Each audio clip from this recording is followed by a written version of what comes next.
A dog runs toward you, not growling, not attacking, just excited, and your body reacts like it's a threat.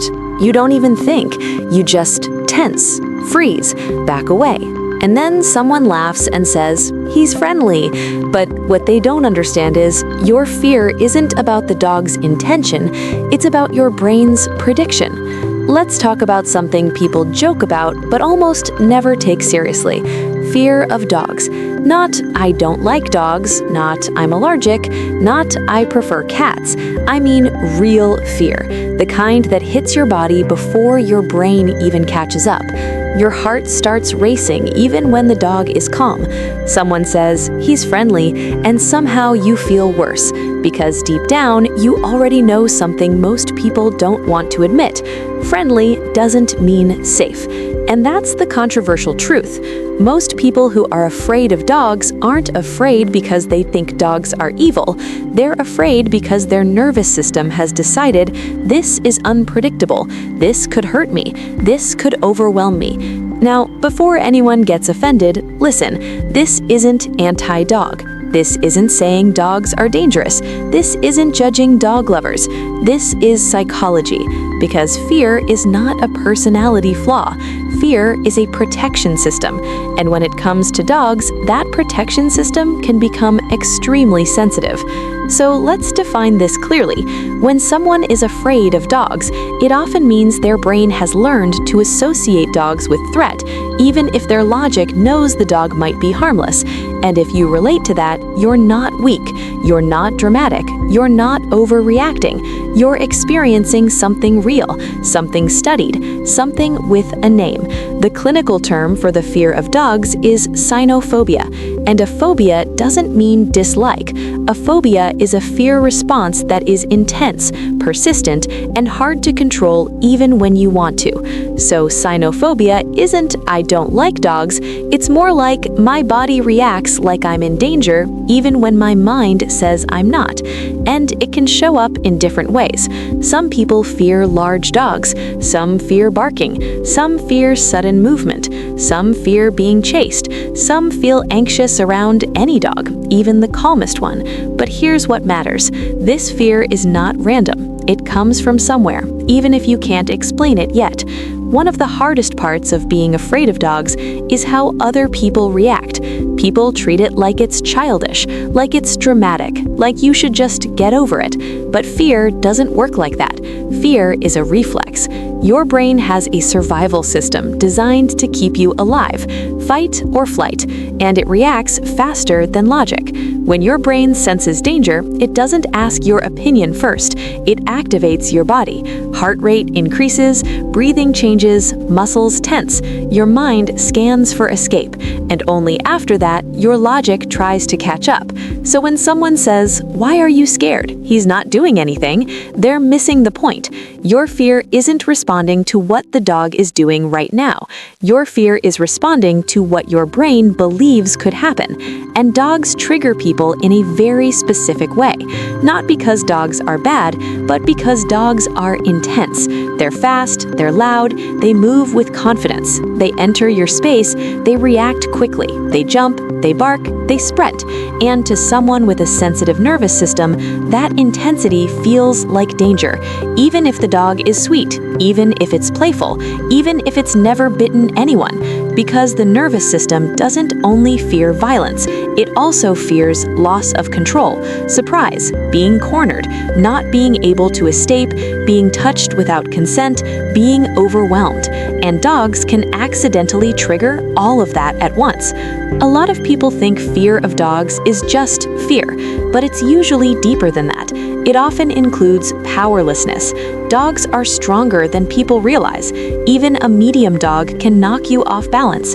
And when something is strong enough to overpower you, your body pays attention. It also includes uncertainty. Humans fear what they can't predict, and many people don't know how to read dog behavior. They don't know what a wag means. They don't know what staring means. They don't know if the dog is playing or warning. So the brain fills the gap with the safest assumption. Be careful. And another big one is shame, because people get embarrassed about fear, especially in cultures where dogs are treated like family and everyone is expected to love them. So now the fear becomes layered. Fear of the dog, fear of being judged, fear of looking stupid, fear of being laughed at, and that combination makes anxiety stronger. Now let's talk about where this fear actually comes from. One common reason is fear conditioning. Something happened and it scared you, so your brain learned to avoid that trigger. Maybe a dog chased you. Maybe it barked aggressively in your face. Maybe it jumped on you and you fell. Maybe you got bitten. Maybe you got cornered. Even if it happened once, even if other people say it wasn't a big deal, your nervous system doesn't measure it the way adults do. It measures one thing: did I feel unsafe? If the answer was yes, the brain remembers, and later, when you see a dog, your body replays the alarm, not because you're irrational, but because your brain learned a pattern. Another reason is observational learning. You can develop fear without anything happening to you personally, just by watching it happen to someone else. If you saw someone get bitten, if you watched a sibling panic around dogs, if your parent reacted with fear, your brain might have learned dogs equal danger. This happens a lot in childhood because kids borrow safety signals from adults. If the adult panics, the child learns the world isn't safe. Another reason is lack of exposure. Some people didn't grow up around dogs, so dogs never became normal, and unfamiliar things often feel threatening. If you don't understand dog behavior, your brain doesn't have a map, so it treats the dog like an unknown variable, and unknown variables feel unsafe to anxious nervous systems. That's why some people say, "I don't hate dogs, I just don't trust them." And that word trust matters. Trust is built through predictability. If you never had calm, safe experiences with dogs, trust never formed. Another reason is generalized anxiety and hypervigilance. Some people are anxious in general. They scan for danger, they overthink, they feel on edge easily. So when a dog shows up, it becomes the perfect trigger. Fast movement, noise, teeth, unpredictability. It's like gasoline on a nervous system that's already stressed. And for some people, it's sensory overload. Not aggression, just intensity. Barking is loud, jumping is sudden. Licking feels uncomfortable. The smell is strong. The fur can be triggering. And when your body gets overloaded, the brain labels it as unsafe. And there's one more reason people don't talk about enough: boundaries. Some people fear dogs because dogs don't always respect personal space. Not because dogs are evil, because dogs are social and excited. But if you're someone who values space, or someone who grew up with boundaries being violated, a dog rushing into your space can feel emotionally threatening. It triggers the feeling of, "I don't have control over what happens to me," and fear grows fast when control disappears. Now here's the part nobody wants to say out loud. Dog owners can make it worse, because sometimes the fear isn't even about the dog. It's about people not respecting the fear. They push the dog closer, they laugh, they minimize. They say, "He's friendly, he won't bite, he just wants to say hi." But what the fearful person hears is, "My discomfort doesn't matter," and that turns fear into anger. Not because they hate dogs, but because they feel trapped. And feeling trapped is one of the fastest ways to intensify anxiety. If you want someone to feel safe, you don't remove their choice, you give their choice back. Now let's talk about healing. If you're afraid of dogs, you don't need someone to shame you, you need safety.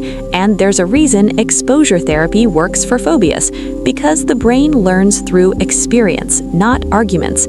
The goal isn't to throw yourself into something overwhelming. The goal is to retrain your nervous system slowly, to teach your brain this trigger is not always dangerous.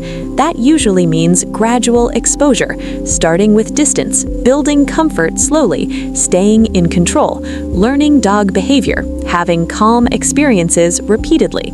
And the key word is gradual, not forced, not rushed, not just pet him, because pressure teaches your brain the opposite lesson. pressure teaches I'm trapped, and trapped brains don't heal, they defend. So if you're afraid of dogs, here are a few simple things that can help.